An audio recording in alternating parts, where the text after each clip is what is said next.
So over the summer, they're going to be releasing this beta patch for us to test out. It's going to be run over a long period, over 4 weeks. And this is to work in coincided with a new patch when the expansion is released as well. All right, the Navy changes. Added new damage reduction to piercing thresholds for naval combat. So, in brief, it looks like the armor system now for tanks is now the armor system for Navy. And if you scroll down and look at this graph here, you can see the penetration threshold and the critical chance factor increases because of that, and then the overall damage amount. So if you have, my presumption here is that if you have higher armor, you're getting less damage, less chance of critical hit. However, if you are penetrating incredibly heavily, like twice as much penetration to armor, you will have a double chance of critical hitting, but the damage is the same. So the only big change here, if you're hitting really hard, let's say you've got overwhelmingly high piercing, is you're critting harder. However, if your damage to armor ratio is 1-for-1, you'll be dealing straight same amount of armor. But there's a scaling effect based on armor. So in brief, armor now is super important for capital ships. My understanding was it was always pretty important. You know, getting the most armor out of your ships was always the best stat. The best stat was always about the manpower per ship, so you can project naval projection, and also the straight up the amount of armor on the capital ships. Because at the end of the day, the difference between screens and capital ships is the raw armor capabilities, the ability to be a tank and absorb damage. That's been scaled up now, so it is more effective. Can we have a cheeky look at this? See if there's any changes in the research. So you can see the armor factors now. It now shows torpedo damage reduction overall. Torpedoes got significantly nerfed multiple times. But overall, as you can see, armor is definitely king. The amount of armor you get on the super heavy battleship compared to the Battleship 4 is 55 armor versus 30. Plus, take into account the heaviest armor in the game, which increases armor by 55. So the super heavy battleship is the most heavy ship in the game. Plus, the most advanced battleships are really hard to obtain because it's 1944 tech. And if you're making a battleship in 1944, it's going to get spit out as early as in 1945. The war's already over. At that point, you've already got the world's navy because you've absorbed it all through peace conferences. So, to be honest with you, 1944 ships are just a complete waste of time. They don't even exist to me. Look, oh, they're hidden. They're gone. They're gone away. Amazing. But overall, there might be an incentive now to make super heavy battleships. The biggest downside to super heavy battleships is the more HP the ship has, the longer it will spend time in a shipyard repairing. That's always been my biggest crucial factor of why you don't make too many capital ships. At the end of the day, you end up spending half their time, 1 being built and 2 being repaired in port, if it is the case. It's one of the downsides of armor as well, because look, the heavier armor has HP on, and more HP means more building time. Sorry, means more repair time, and then overall production cost is increasing the amount of production time to get out of the harbor as well. So overall, though, if you're making capital ships, my advice to you is to try to add on as much armor as possible, because therefore they can big damage sponges.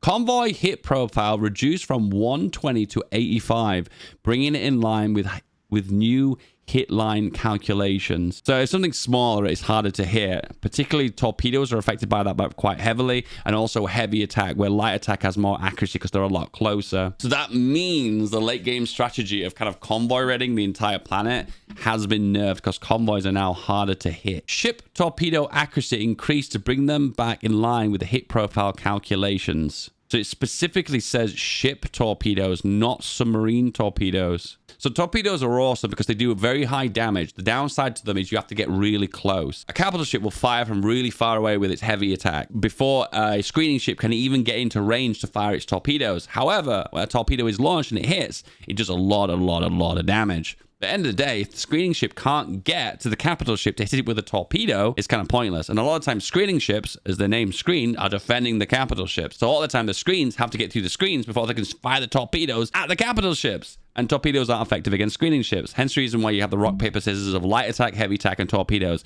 That's a super layman's, super simplified version of how naval combat works. However, it illustrates this by the accuracy of ship torpedoes. Anyway, moving on.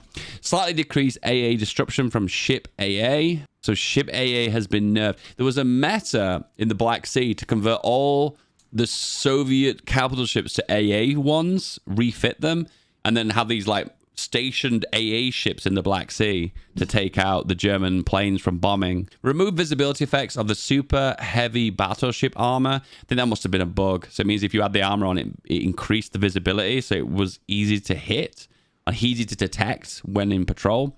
Rebalance ship engines. Can we have a peek at that? Engines give more speed. Speed is more effective for positioning, and it's also more... No, it's not positioning. It's more effective for spotting and being spotted.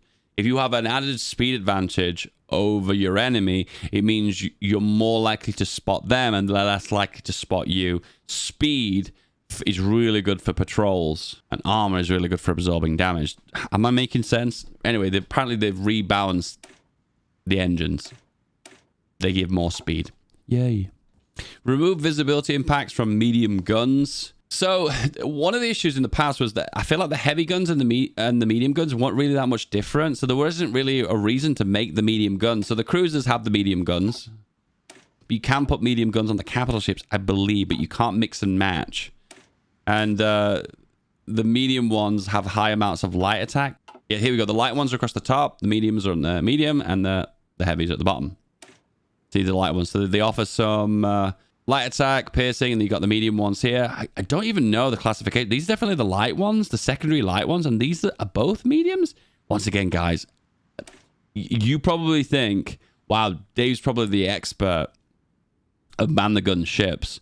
My goodness, do I so rarely build ships. It's disappointing for me because I make these ships. I love them. I put so much research and time into them, and they end up being mediocrely effective. And I'm like, well, I could just put all that research time and production time into my land army, which is actually making the conquest. And that's why I always cheese Navy, because I'm just not a big fan of it.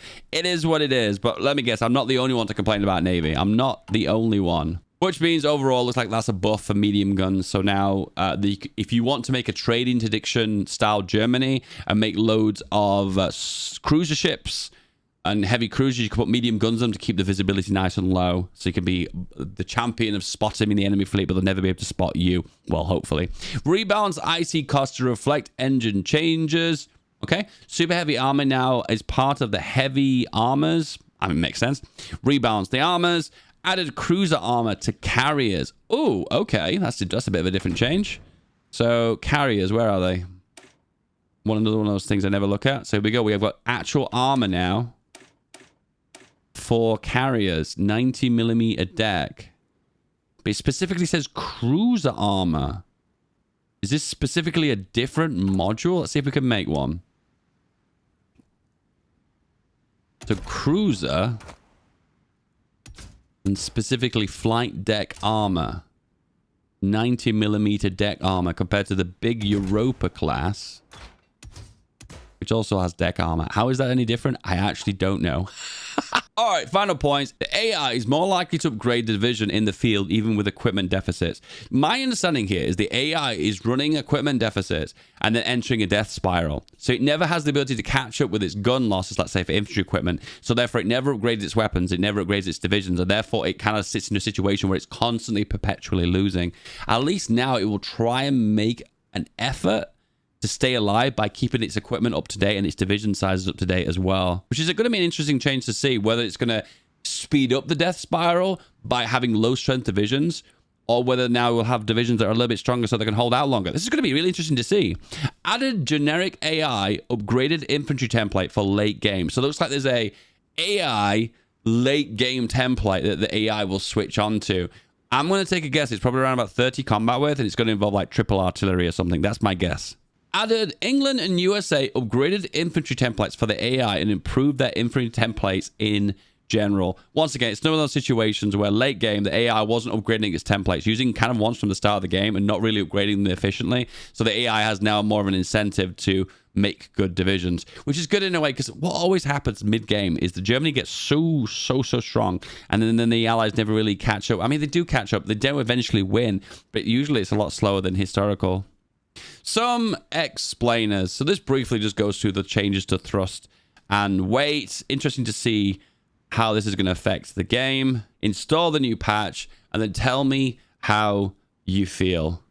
How do you feel? How do you think the changes are going to affect the game? Please comment below. Apart from that, boys, have a really good day. Don't forget to like and subscribe, And this video is the next one. Give it a click. This one might be right up your alley.